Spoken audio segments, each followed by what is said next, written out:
Nate with Sauce Ain't the Boss here again, and today is day number 138 of quitting alcohol. I've been having some realizations that I used to drink to deal with disappointment in my life when things didn't go the way that I wanted them to, or just being disappointed about outcomes and things going on in my life. And since I quit drinking, there's been several pretty good disappointments in life that, obviously I would have drank in my past to deal with.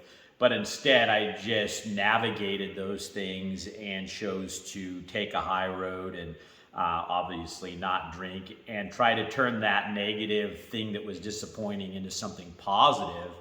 And one of the first disappointments that happened after I quit drinking was I bought my kids a car, and it test drove great, and I did everything I knew how to do mechanically to make sure that this car was going to be good transportation for my kids, because I had three teenage drivers in the house at the time. And got it home, and a couple days later it started overheating, and found out it had a blown head gasket. And I talked about this in some of my earlier videos, and it was super disappointing because that's a really pain in the butt job. And, of course, if you take it to a mechanic to have something like that done, you're looking at, $2,500, 3,000, just crazy numbers. And it's just a very labor intensive job. And I remember feeling super disappointed and frustrated about that, and I really wanted to drink, when that all went down, just because that was my crutch to deal with anything that, kind of pissed me off or frustrated me or disappointed me. And I didn't have that because I had, made up my mind that I wasn't going to drink anymore. So I hem-hawed around for a while as to whether or not to sell that car or to fix it myself. And I ended up fixing it myself, and, I talk about it in some of my earlier videos, the process of going through that and everything. And long story short, it was one of the best things that I ever did. Number one, it was when I was pretty fresh off of quitting the alcohol. And I took my time with it and kind of worked on it in the evenings and stuff when I felt like it. And but it gave me something to fill some of that spare time. I talk about filling up with projects and stuff when you first step away from alcohol, because that's when you're the most vulnerable and should keep busy when you're fresh into this, And that was one of those deals that I was able to work on that when I was having a tough day or having a craving or whatever.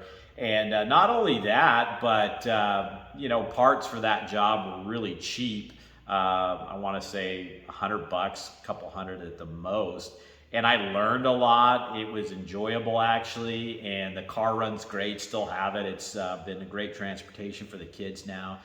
And so, in my drinking days, I probably would have just decided to scrap the car, sell it cheap, cut my losses, and move on, but instead, I was able to turn a negative into a positive, and now I'm honestly, I'm glad I had a blown head gasket now. I mean, that sounds sickening, for somebody to say that, but it gave me what I needed at that moment in my life to deal with what I was going through, and it taught me some things about myself and that kind of thing.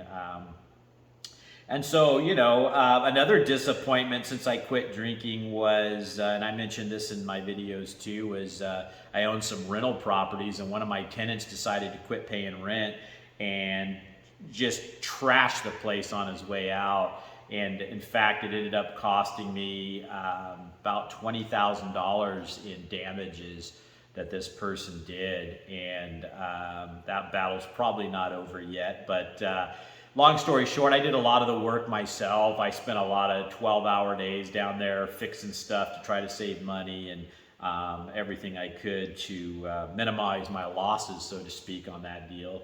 And, it was another one of those things where I felt like drinking during that process a lot of different times. I ended up going to court because of it a few times. I ended up just having some bad days where you go to fix one thing only to find something else is broken. And it was just one disappointment after another when I started diving into that place and finding all the things that were, messed up in there.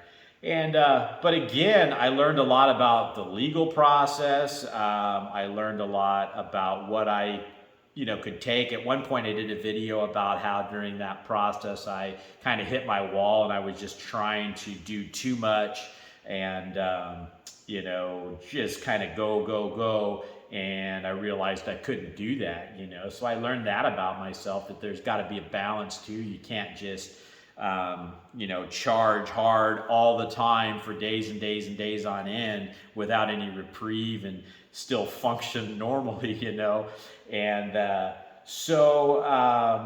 but that project's done now. In fact, I moved my mother-in-law, my niece and nephew into this place, and it's beautiful. It turned out, way better than, it's like a new place now when I got done with it. But my point of bringing that up, that all worked out. I got family in there now, and they're renting the place. They're super happy with it. And what seemed like a negative, again, turned into a positive. I helped my 3 family members out. I learned a lot, and you learned about myself. And, and I'm going through some disappointing things right now in my life, and just feeling it. And sometimes a craving will happen. I want to go back to my crutch just because, times are tough again. But, once you go through some of these other disappointments that I've been through, you get to a place where you know how to navigate and deal with those things as they come up now, and you just kind of feel it and turn these things into a positive and learn from them. And just because you're disappointed with something doesn't mean, maybe your expectations, my expectations were something that were unrealistic about a person or a situation or an outcome that we planned in our minds. And so, we have to take a look at disappointment as something that maybe it's self-created sometimes because our expectations that we had didn't get met.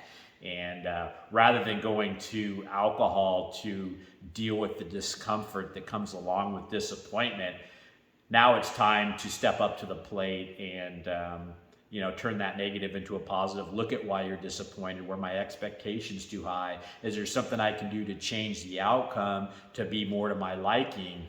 All these things you realize and you go through, and this was just something that came to me today that I thought it was worth doing a video on because it was something I'm dealing with real in my life. And that's how, once you put down the alcohol, you'll start to see the reasons you drank, or because you'll feel a pull to it or something when you go through an experience and you go, that's one of the reasons I drank. And the more that, like I've talked about in so many videos, you start to analyze and fix these reasons you drank and learn how to deal with disappointment without alcohol.